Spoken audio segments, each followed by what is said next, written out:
We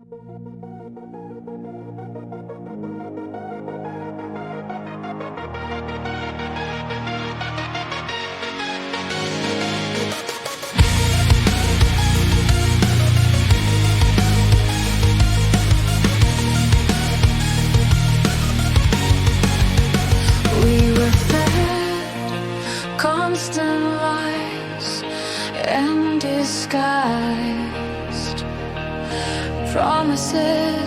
promises that were never meant to be fulfilled.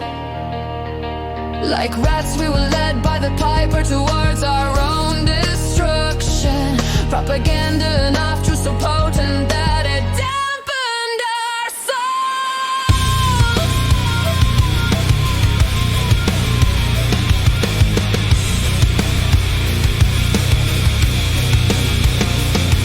Guilt buries us deep in the sand. We are afraid to look at our reflection. For the sins we have done kills us every day, and to atone for them we walk 1,000 miles. The guilt submerges and smothers us. For when life was good we didn't value, and now we look into the past and desire sabotage.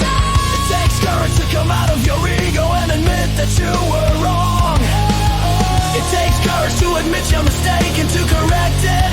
As I stepped into arena, I looked behind and saw all that I had done. It took immense courage to undo whatever I had done, and I'll promise that I'll return fire, repay all my debts, bullet by bullet. After a certain period, you wake up from your slumber. You realize that you were fooled and you say never again.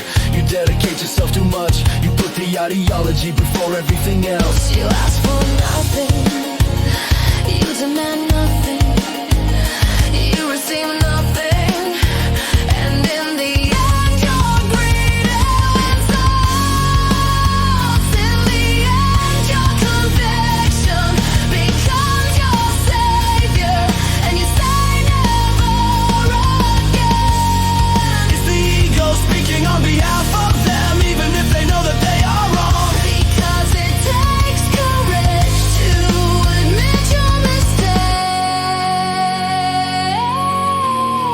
and more to correct them.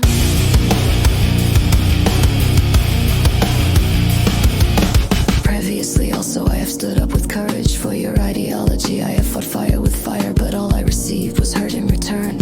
It's well known that those who fly higher fall harder, and this will repeat again. Histories that such regimes that stands on the sacrifice of loyalists will never have a polite end. All it needs is a small spark to start up a revolt that will cascade and create a vortex that will destroy every sign of this regime. You have dispensed injustice to all of, and we will return the favor, because those who harm others should never expect mercy. Most of us got carried away, a machine so slick and smooth that we didn't think. We did as told and believed what we saw, till the smoke from the ember started blinding us. Favors we never sought and never received our due share. We trusted, but our trust was shattered by an iron hand, and as we tried to collect the broken glasses, we saw our hurt reflection and said, "No!"